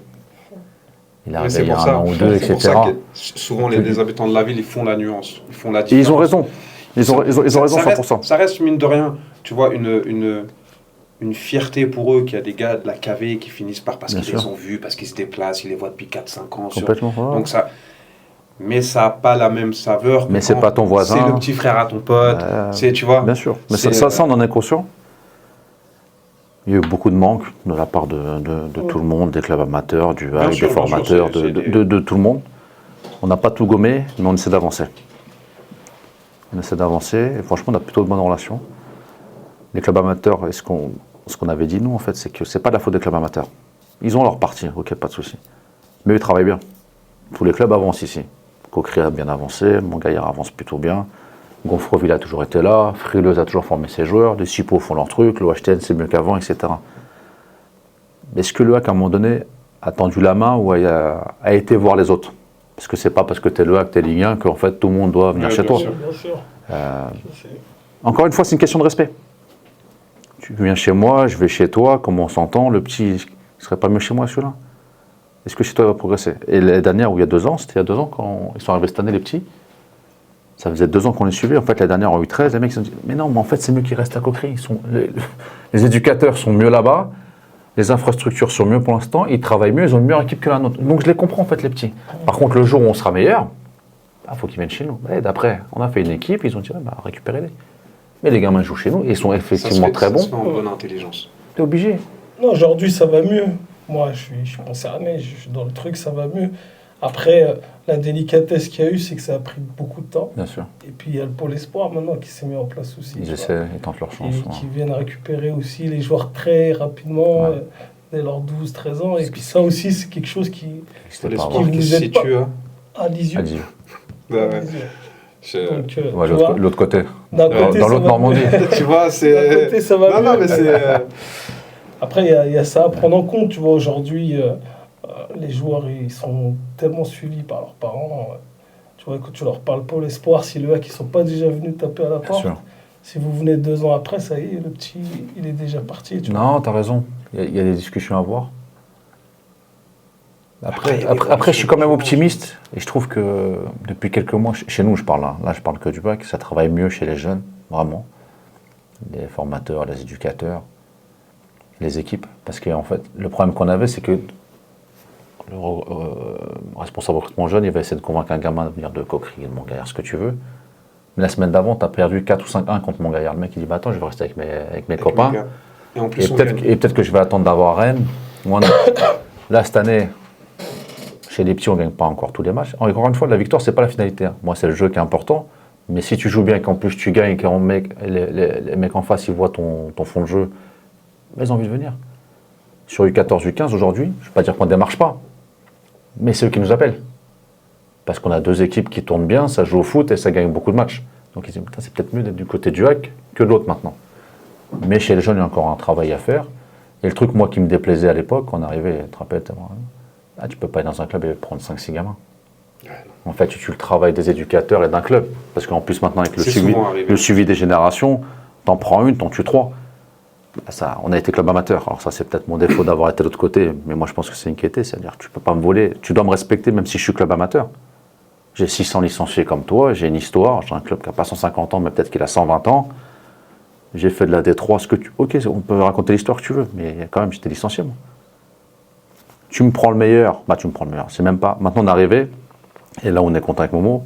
C'est même pas qu'on les prend, c'est que c'est les présidents de club ou les managers qui nous appellent pour dire il y a un joueur, il est trop fort chez nous, il faut qu'il aille chez vous. On le propose. C'est là qu'on se dit qu'on a avancé. Il n'y a plus besoin. On va faire du suivi des gamins, on va aller voir les matchs, les recruteurs vont y aller. Mais aujourd'hui, en général, les mecs de club, ils tapent et disent en fait, nous, on a un joueur chez nous, c'est celui-là qu'il faut prendre. Les autres, il faut les suivre, mais lui, par contre, il faut le signer, il n'a plus rien à faire chez nous. Et là, on avance plutôt bien. Les relations et les liens sont noués maintenant. Pour poursuivre un petit peu, été 2025, comme toi, tu n'es jamais tranquille, tu pars. Est-ce que tu pars en vacances déjà, Mathieu? Hein? Je pars en vacances avec le foot. Avec le foot. Parce que été 2025, donc il y a le maintien. Maintien qui est obtenu, comme on disait, à la dernière journée. Donc une nouvelle session de travail, même si encore une fois, tu n'attends pas, j'imagine, le dernier moment pour le bosser.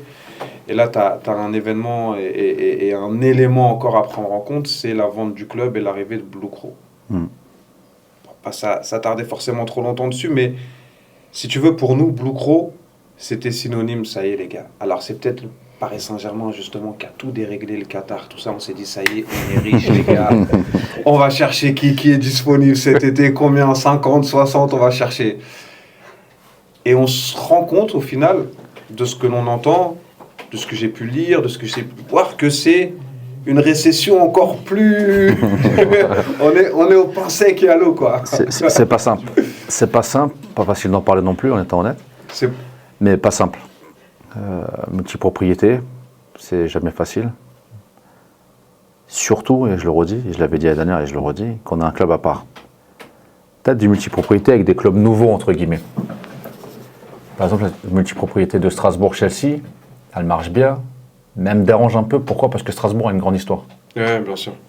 Ils sont un petit peu... Pour moi, le HAC, on ne peut pas être succursale de quelqu'un. Sans manquer de respect à personne. Le HAC, c'est le HAC.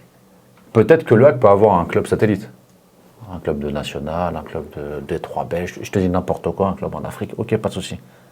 Mais on ne peut pas appartenir, nous, ou être en dessous d'un autre club. On ne peut pas être le second. On ne peut pas être le second. C'est mon avis à moi. Après, comme j'ai dit, si les gens, des fois, ne sont pas contents, il y a un truc simple, il y a une porte, tu me dis, il faut y aller, et tu fais autre chose de ta vie. J'ai pas de problème avec ça. C'est ma vision du HAC. C'est comme demain, tu es le PSG ou l'OM, ou l'Olympique Lyonnais, tu ne peux pas être succursale d'un club anglais. En fait, le PSG, c'est une grande histoire, l'OM, c'est une grande histoire, Lyon, c'est une grande histoire, Monaco, c'est une grande histoire. Moi, c'est ma vision. Et le HAC, c'est la même chose. Donc, il a fallu au début, multipropriété, faire comprendre aussi qu'ils ont plein de clubs, ok, plusieurs clubs, mais que le HAC, c'est le HAC, que vous, c'est comme ça, on respecte tout le monde, mais il faut nous respecter aussi. Maintenant, ça va un peu mieux. On arrive à travailler ensemble, etc. Mais on n'a pas les mêmes process parce qu'on ne vient pas des mêmes pays, des mêmes cultures. Donc ça prend du temps, faut se découvrir, il faut avancer. Après, il faut être honnête, c'est que dans l'ensemble, ils nous laissent travailler. On n'a pas les moyens qu'on devrait avoir, mais on a nos idées et on essaie de les mettre en place. Et ça, déjà, c'est déjà bien. La baguette magique, elle est toujours présente. Ouais, c'est déjà bien. Et puis on travaille, et franchement, on est dans un club où on est heureux d'être ici. Quand je dis nous, c'est tous ceux qui sont avec moi, et je pense qu'ils sont d'accord avec ce que je dis. C'est notre région. On a grandi ici. On est content d'être chez nous. On est content de travailler avec des gens qu'on aime bien. Ouais, comme je dis souvent, déjà le matin, quand tu te lèves et que tu vas au travail, que tu as le sourire, que tu ne vas pas en reculant, c'est déjà que tu as gagné. C'est déjà une bonne chose. On a vu nos parents aller à l'usine et ils n'avaient pas envie d'y aller tous les matins, tu vois. Donc on ne va pas se plaindre. Franchement, il y a pire dans la vie. On parle de foot, on travaille dans le foot, c'est déjà bien. Tu bosses énormément. Ça, je pense que c'est un secret pour personne. Moi, il y a un joueur, je ne te mens pas, qui m'a impressionné. Et je me suis dit, comment ils ont fait, d'où il sort ce gars-là, c'est Seko. C'est le samouraï. Je te mens pas, je me suis dit, mais tu dois bouffer des matchs à tir larigot, comme on dit, pour aller chercher. Non, c'est pas que moi, il y a Julien qui travaille beaucoup, sur la data, qui fait. Après, il y a Joseph, qui est dans la pièce aujourd'hui. Joseph qui est là aussi derrière. Ouais, qui a joué. Il a ramené tout son staff, ils sont tous derrière. Non, qui a joué au club aussi, qui a fait une carrière, etc. Qui regarde les matchs avec Sharaf. On a 2 scouts de vidéo qui regardent beaucoup de vidéos. Momo qui en regarde aussi, moi qui en regarde. Et puis c'est vrai que Seko, quand il est sorti un petit peu, déjà, le premier filtre qu'on nous mettait, c'est fin de contrat. Parce qu'on n'a pas le droit d'acheter de joueurs, donc déjà, il faut que le mec soit en fin de contrat. Et quand ce joueur-là, il sort, il n'y avait pas que lui, on était sur un autre profil qui était en Suisse, qui est parti dans un autre pays, qu'on nous trouvait vraiment bon. On a réussi à faire un des deux, donc on est content, on aurait aimé faire les deux. Mais c'est vrai que Seko, même quand on s'attaque au dossier, franchement, on est surpris. J'adore les joueurs japonais, j'adore les joueurs asiatiques sur l'état d'esprit, le respect, etc. Puis après, footballistiquement, techniquement, c'est des vrais joueurs. Capacité à jouer de pied, jouer plusieurs postes, intelligence de jeu. Mais presque les premières visios, je ne vais pas dire on les fait en se disant on ne va pas y arriver, mais pas loin, parce qu'on se dit comment ce joueur-là, il peut arriver chez nous pour 3 francs 6 sous. Alors que le mec est international japonais et que dans un an. Pour moins cher que pas cher. Et ben l'astuce, c'est qu'un an après, il doit faire la Coupe du Monde. Donc il faut qu'il se mette en visibilité dans un des 5 grands championnats, qu'on arrive à le convaincre, qu'il a un agent qui nous a écoutés et qui a été plutôt bon, voire même très bon en tout cas avec nous, qui est revenu nous voir. Et franchement, c'est des mecs carrés. Le mec qui nous a dit quasiment la première fois, il va venir. Ben, il est venu. Donc c'est pour ça que je disais tout à l'heure, il y a encore des mecs bien. Il y a beaucoup de mecs bien dans le foot. Il ne faut pas généraliser. Il y a plein de tordus, mais il y a beaucoup de mecs qui se comportent bien. En tout cas, c'est beaucoup de paris réussis. On dit souvent quand on n'a pas d'argent, il nous faut des idées. Les idées, elles manquent pas. Et il y a aussi le centre de formation on voit cette année. Ouais. Ça a été, comparativement aux autres années, la vitesse, elle a été actionnée. On voit pas mal de joueurs et qui ne font pas que figure de concurrents. Qui vont pour Kétan et Abougou, si je te dis pas de bêtises, ouais. C'est les deux qui marquent et qui ramènent 3 points contre Angers. Donc on a le petit Kofi sur le côté, on a Zagadou qui est en défense, qui pour moi a un avenir qui est assez intéressant. C'est aussi le fruit d'un travail, ça y est, on y arrive. On arrive à sortir des joueurs. On avait sorti des joueurs, le club avait sorti, parce qu'il y a des garçons qui étaient là avant nous, mais qu'on a dû vendre trop tôt. Génération 2005. On a vendu Koumendi à Lyon, on a vendu Yoni Gomis à Strasbourg, on vend Ngora au Cercle de Bruges, et on a prêté Mokran, qui était une génération 2005, et 2-3 qui ne sont pas sortis, mais qui avaient... On aurait aimé qu'ils jouent avec nous, mais à un moment donné, on n'avait pas l'argent. On a besoin d'argent. Et les jeunes, aujourd'hui, c'est ce qui vaut un petit peu d'argent. Et c'est grâce à ces joueurs-là. Je pense à Antoine Joujou aussi, qu'on avait vendu à Parme. À Parme, pardon. À Parme, qui a Famalicão actuellement. Qui ont permis au club de ramener, ça doit faire peut-être une dizaine de millions d'euros à peu près, cela. Isaac Touré, quand on arrive aussi. Mais des joueurs qui n'ont pas eu le temps trop de jouer avec nous, surtout les 2005. C'est peut-être le regret que j'ai. Yoni Gomis, c'est 0 match. Sahel, c'est 2-3 matchs avec nous, 4 matchs avant, donc moins d'une dizaine. Steven Ngora, c'est 10 ou 11, je crois, avec nous. Bah, ils ont 25 matchs à eux 3, quoi. Mais est-ce que quand tu es de bac, tu peux te permettre de les garder, bah, j'aimerais bien qu'on puisse les garder un peu, qu'ils puissent performer chez nous. Oui, évidemment, il faut qu'ils prennent de la valeur et qu'un jour on fasse le ou les gros transferts qui vont permettre au club de passer une étape. Mais le plus important, c'est quand même qu'ils soient bons là et que l'équipe se maintienne dans un premier temps. Et puis après, si on peut bien les vendre, tant mieux. Mais qu'ils restent quand même un petit peu. Qu'ils ne partent pas avant d'avoir joué. Le bilan de cette année, je ne vais pas dire au-delà des espérances, mais il est plutôt pas mal. Et évidemment, qui dit 2 saisons avec des petits moyens et une telle réussite, Mathieu Bodmer et Didier Digard, est-ce qu'ils seront là la saison prochaine? Alors moi, déjà, je suis sous contrat jusqu'à 2027, quoi qu'il arrive. Didier, il est en fin de contrat, donc on aura une discussion après. Mais encore une fois, c'est pas ça l'important. C'est le projet, on en discutera, ça va durer 5 minutes. Et on verra ce qui se passe. Mais si demain Didier décide de partir, il aura fait 2 belles saisons. Il sera maintenu la première année, il faut qu'il se maintienne ça là, et puis après on verra ce qui se passe. Mais on n'est pas pressé. On commence à voir pas mal de choses circuler sur l'engouement en tout cas, même s'il n'y a pas de choses concrètes, ce qui s'entend. Moi j'ai rarement pris autant de plaisir en venant au stade. Après c'est mérité. Il travaille bien, très bien avec son staff. Évidemment qu'il y aura des sollicitations. Et tant mieux. Parce que nous, encore une fois, ça veut dire qu'on ne s'est pas trompé sur le choix du coach au démarrage. Qu'on a su l'accompagner, l'aider à performer. Et si demain il reste, tant mieux. Si demain il va dans un meilleur club que le HAC, tant mieux. Et s'il va dans un gros club, tant mieux, parce qu'il sera passé par le HAC. Et Mathieu Bodmer? Non, moi il est bien, je suis bien ici. J'avais parlé de moi à la 3e personne, on a dit Samuel Eto'o. Non, il va bien. Il est bien. Ouais, il est bien, ça va. Je parle avec lui de temps en temps, tout va bien. Pour l'instant, beaucoup de choses au HAC. Hein. Tu vois, recrutement sans argent, de valeurs fortes. Mais on voit aussi que vous avez laissé du temps à Didier parce que l'année dernière, c'était compliqué. Moi, j'étais un des mecs qui critiquaient, je ne connais pas, tu vois. Mais je n'étais pas satisfait de ce que je voyais. Cette année, Abdoulaye, il est là, un supporter, il est là tous les mois. Non, encore une fois. On prend du plaisir et vous l'avez, comme tu as dit, vous l'avez accompagné. Ce qui ne se passe plus trop, tu vois. Bibé, il n'a pas de. Encore une fois, non, mais il fallait être juste. Tu gagnes, tu perds des matchs, il y a toujours une raison. Il y a un constat, est-ce que tu travailles bien? C'était pas que de sa faute. Peut-être qu'il a fait des erreurs sur le choix des équipes, effectivement. Mais est-ce que l'effectif qu'il avait à sa disposition lui convenait? On était sur un effectif qui était en fin de cycle aussi de Lucas, avec beaucoup de gens. Ça faisait quand même 2 ans et demi qu'ils étaient là, des garçons qu'on avait pris pour la Ligue 2 qui se retrouvaient en Ligue 1. Et le mercato, ce qu'on lui avait dit et ce qu'on avait dit à tout le monde, c'est qu'en fait, il y a des joueurs qui doivent partir pour X raisons, il y en a d'autres qui doivent arriver pour X raisons. Et en fait, deuxième partie de saison, on prend 22 points. Et là, jusqu'ici, le bilan il est plus que favorable. Comparativement à l'année dernière, c'est 9 points de plus et une différence de but qui était de moins 25 Exactement. À moins 7, un truc comme ça, si je te dis pas de bêtises. Donc, mais il a plus de joueurs qui lui correspondent aujourd'hui qu'il y a 18 mois. Dans sa façon de faire, philosophie de jeu, ce qu'il a envie. Et en fait, c'est ça le plus difficile pour un coach, moi je trouve. Quand tu arrives dans un club, il y a un projet club évidemment qui est en cours.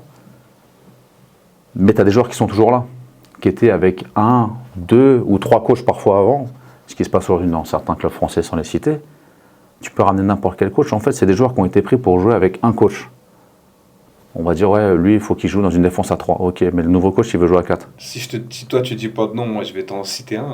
Aujourd'hui, Marseille, ils sont dans la panade. C'est toi qui l'as dit, c'est pas moi, c'est pas mon club. C'est moi, j'assume entièrement. Mais peu importe le coach que tu vas ramener, en fait, il y a des joueurs qui vont pas correspondre à sa philosophie de jeu, que lui va pas aimer. C'est comme ça, des fois, tu as le feeling qui passe avec certains et pas avec d'autres. Donc, tu sais que déjà, dès que tu changes un coach, 2, 4, 5, 8, 10 joueurs peut-être ne correspondent pas. Mais ils sont sous contrat. Comment tu fais pour les sortir? Est-ce que tu peux les vendre? Est-ce que les mecs ils ont des trop gros salaires? À ce niveau-là, c'est souvent des longs contrats. Il est là le problème. Donc, tu sais, quand les mecs ils jugent toujours le coach, ouais, mais c'est la faute du coach, etc. Oui, le coach a sa part de responsabilité. Le directeur sportif a une part, le président a une part, les joueurs ont une part, tout le monde a une part dans. Mais l'année dernière, si on avait enlevé Didier, moi, perso, je trouvais que c'était pas juste. Parce qu'on ne lui avait pas donné tous les moyens de bien travailler. En janvier, on a fait ce qu'on avait à faire sur le mercato, ça c'est notre partie. Si là, il y avait eu des mauvais résultats, là j'avais moins d'arguments pour le défendre.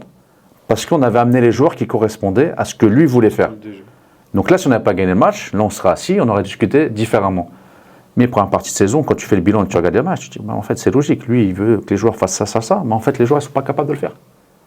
Donc lui il va essayer de s'adapter vis-à-vis des joueurs, mais en fait le niveau il n'est peut-être pas aussi bon que la Ligue 1. Donc c'est pas que de sa faute. Encore une fois, c'est être juste. Et la persévérance, parfois, ça paye, parce qu'aujourd'hui, il y a un certain confort, on va dire. Si ce n'est pas un matelas, il y a 12 points sur le 17e. Donc c'est de bon augure, même s'il ne faut pas se relâcher. J'ai écouté le discours du coach encore. Il a raison. Il a raison. Je pense qu'on était aussi dans cette situation, je me mets en tant qu'Avré, dans cette situation-là l'année dernière. Donc faire attention Il a raison. À ne pas se relâcher. Mathieu, on va clôturer. Merci déjà. Merci beaucoup d'avoir pris le temps. D'avoir pris le temps d'échanger. Merci à Momo d'être là, d'avoir pris la peine, à Joseph de cette Momo, ça fait 40 ans qu'il me suit, j'arrive pas à m'en défaire. Enlève le tracker. Enlève le tracker. Je peux pas l'enlever, il a mis là dans le cœur. Et Joseph, c'est l'inverse, c'est lui, il me suit. Fin de cet épisode 3 de Face au Sport. On espère que ça vous aura plu. On a essayé de vous apporter un maximum de contenu. Encore une fois, on va remercier Mathieu Bodmer, Momo Alcaraz et Joseph. Abou, c'était une belle émission, je trouve. Ouais, riche en apprentissage, encore une fois, un homme aux grandes valeurs. Il nous en a donné, Mathieu, il nous en a donné et on le remercie pour ça. On va également en profiter pour remercier quelques sponsors. 3F Immobilier qui nous assiste au niveau des locaux. On a également la bonne adresse et un clin d'œil spécial aussi à 1% pour le sport. C'est une fondation, la fondation qui a été fondée par David Douillet, qui nous a également permis, via un don, de pouvoir acheter du matériel, donc qui nous permet d'avancer et de progresser au quotidien. Ouais, merci à eux, merci à Abdoulaye derrière les caméras, toujours, Mansour, les équipes qui sont avec nous. On n'oublie personne. Et puis, on se donne rendez-vous bientôt pour le numéro 4. À très bientôt, j'espère. À très bientôt, merci à tous.